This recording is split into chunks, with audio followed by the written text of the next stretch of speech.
What is up, YouTube? Welcome back to Nerd Media. Invincible has dropped by far its craziest episode we've seen yet with episode 7.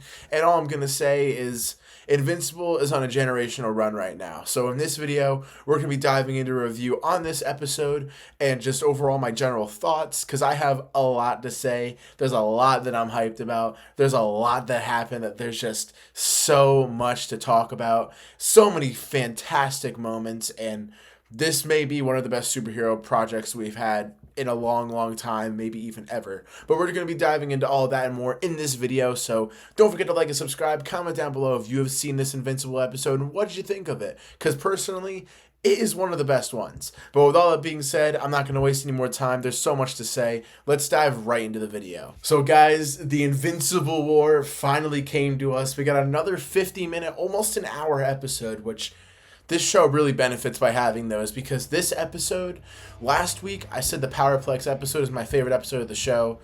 This is now my favorite episode of the series, Powerplex going down to number 2. And I just have to say, if this show is able to pull off the Conquest fight next week, and it's just as good as these last 2 episodes have been, my top 3 episodes are going to be the last 3 episodes of season 3, which to me is phenomenal, and that's incredible to do. I haven't seen any show that I've ever watched pull that off before, and if they can, that would just be insane, because this episode had so much. It had so many pleasing moments from the comics that I was like either devastated to see or very, very happy to see, because they waste no time at all, and we jump right into the war.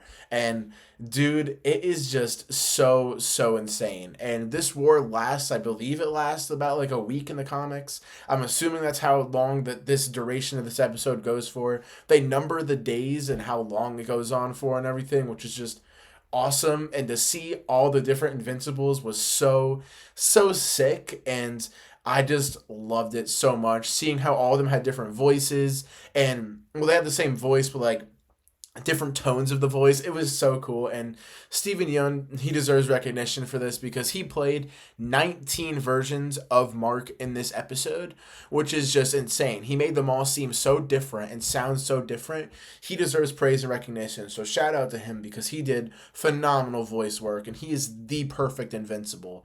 But the fights, the damage that it causes, everything is just, it was all played out so well. And the one thing that this episode did incredibly well is showing us the scope of the world and how many heroes there actually are, because we got to see Britt in this episode, and I did not expect him to be in this, and he is voiced by Mike from Breaking Bad. That is perfect, and I know he was rumored to be in this show at some point in this season, so it was just sick. I loved that, and I love how we finally got to see him, because he is kind of a big character, at least for like the Guardians of the Globe kind of area of this universe, and now that we get him, we're going to get more of him down the line, and that's really exciting, and I cannot wait for that. But that was just such a really well done thing to see all the different heroes fighting across the world, or fighting these different Invincibles, was just so well done and so pleasing to watch. And if you guys already couldn't tell, I do think they did the Invincible War justice, if not better than it was in the comics, because it is a TV show. They have a little bit more time to kind of flesh out this story, and I'm so glad that they did, and that this was one of the episodes that got 50 minutes, because they did it in an incredible way. I loved it, and seeing how much damage it actually causes by showing all these different people around the world just being in so much danger, I thought was really devastating, but really well done. And I just loved that so much. And then Mark coming to terms with him realizing that Angstrom Levy is not dead and he did not kill him was just such a cool concept, because then he questions if he actually should have killed him, which he probably should have.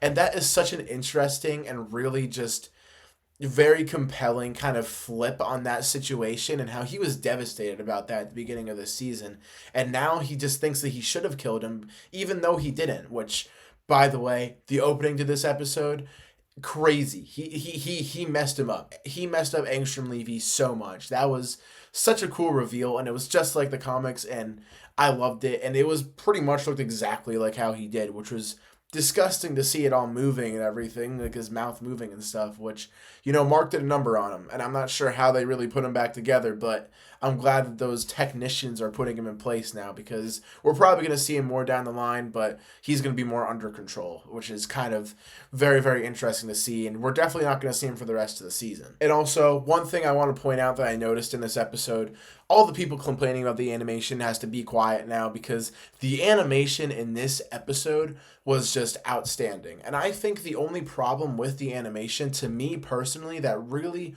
affects it is like the way that the colors shine and the color grading and everything, because the color grading was great in this episode and the animation still felt the same. So I think the main issue is the color grading and making everything too gray or too bright, but it was perfect in this episode, and I really am happy with that, and I'm really happy that hopefully nobody's going to complain about this, but it's the internet and everybody's going to complain about something, so this is probably going to get more hate for the animation, but I think the animation was great. But guys, if you watched my video on what I expect from Invincible Season 3, I did like a month and a half, maybe 2 months ago, I knew that they were probably going to kill Rex, and I really was really hopeful that they wouldn't. And when they did the whole thing with him and Ray, I was really hoping that they were actually going towards the route of not doing it, but he dropped some lines in this episode of him saying that he's the happiest he's ever been with Ray and everything, and him helping her move in and all that stuff, and I was like, all right, it's happening. Like, I knew in that moment that it was indefinitely going to happen, and that just made me really upset when they did that, but he drops one of the hardest lines of the whole entire show when he pulls the "my skeleton" line. Everybody from the comics knows that is a really cool and crazy line that he does when he dies, and I'm so glad they pulled it off in this, because his death was really well done, and I'm very upset that he is actually dead, because this show has made me love that character so much more, and so much more. We got so much more into him than we did in the comics. Although I do wish we got a special presentation, kind of like they did with Eve, and gave him his backstory, because he does have a good backstory that he talks about in this season. But they made me love this character so much, and I'm so sad to see him go. But I am excited to see where they take Rey's character, because she does die during that fight with the Lizard League. So I'm excited to see where they're going to change up her character, where they're going to see her go down the line. And that's really exciting. And seeing Mark fight all these alternate versions of himself, and the weight that carries for him was so well done. And the different themes and messages that this season has been able to convey for Invincible, with the theme of second chances and the theme that Mark is going through of just trying not to mess up and wondering when it's going to stop and feeling like everything is his fault. Those themes have been so well done, and they have really just subtly kind of pushed those in without kind of really talking about them or kind of making it obvious that they're pushing those themes. And I think the way that they're going with the messaging and the themes in this season has been done better than it ever has before for this show, and it's really strong, and it's probably the strongest part of this season so far, especially with the Mark and Cecil conflict, and those two actually being friendly towards each other and helping this episode, and how they're kind of sort of on better terms than they were in the beginning of the season, but they really just are still divided because of how they do things, even though they both stand for the right thing.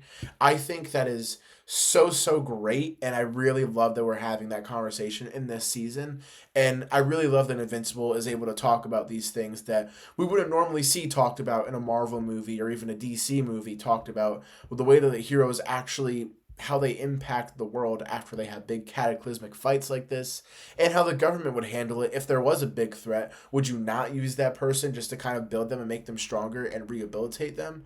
It's such a great conversation, and I'm so happy with how that's been handled in this season. And guys, it goes without saying, we have to talk about that ending. The ending, Invincible versus Conquest, they went line for line, word for word with their confrontation. And dude, it was so hype. I am so happy about that we actually got to see that play out. No post-credit scene, which makes sense. We're leading into the finale, which is going to be a very brutal one that I'm very much looking forward to. It is going to be so awesome if Invincible goes on a generational run of having its final 3 episodes of by far my favorite season and just having them all be my top 3 favorite episodes. That would be mind blowing to me, but I'm definitely going to be ranking my top 5 Invincible episodes at the end of this series just because of how much of this season has changed my opinion on my top 5. So we're going to have to dive more into that, but the conquest fight, it's happening. I am so unbelievably excited, and that ending with that last shot is just, oh my god, I cannot wait. It is going to be awesome. And as an Invincible fan, with this being my favorite comic book of all time, and by far, honestly, my favorite superheroes, my favorite continuous superhero story ever told. And I know that like Spider-Man story and stuff like that is high up there, but the whole universe has a story with Invincible, and it's all one big story, and it's by far my favorite version of that. And my favorite story, my favorite comic book, we're eating good. We have been so blessed with this show as Invincible fans, and especially with this season. This season has been by far, I think, the most fan servicey kind of season we've gotten, with how many great things we've seen and how well they've adapted storylines like Powerplex and the Invincible War, and how well they've adapted the themes and giving us the Mark and Eve relationship, diving into Oliver's character and raising that question of, will the world ever forgive Omni-Man and know them like Oliver and Mark do? So many awesome things have been in this season, and this show is some of the best superhero content we've ever gotten, and I am just so excited for this finale, but also really sad that this show is also already ending, but we know that we are going to be getting season 4 more than likely next year, so I'm pretty excited about that. They've already started voice recording and they're probably almost done. I'm very excited about that. And a yearly season for Invincible, we cannot be more back. That ending was by far one of the best endings for an Invincible episode, too. But Invincible versus Conquest, it's happening. I cannot wait. Next week is going to be a crazy week for Invincible fans. And I am just so looking forward to it. Guys, Invincible is the best it's ever been right now, and every single week feels like Christmas waiting for one of these episodes, and we're gonna feel double that now with Daredevil and Invincible releasing next week. But I am so looking forward to next week's finale. We are going to be getting the fight of the century here, probably the most brutal and best fight that anybody has ever seen for Invincible, and probably one of the most brutal ones in all of superhero content that we've seen in live action and brought to motion. I could not be more excited. Those words are very strong, but guys, it's so true. And as an Invincible fan, I just adore this show, and they have done so many things justice that I'm so happy about. But I want to hear from you guys. What do you think of this Invincible episode? Do you think they did the Invincible War justice? Do you think that they did the characters justice?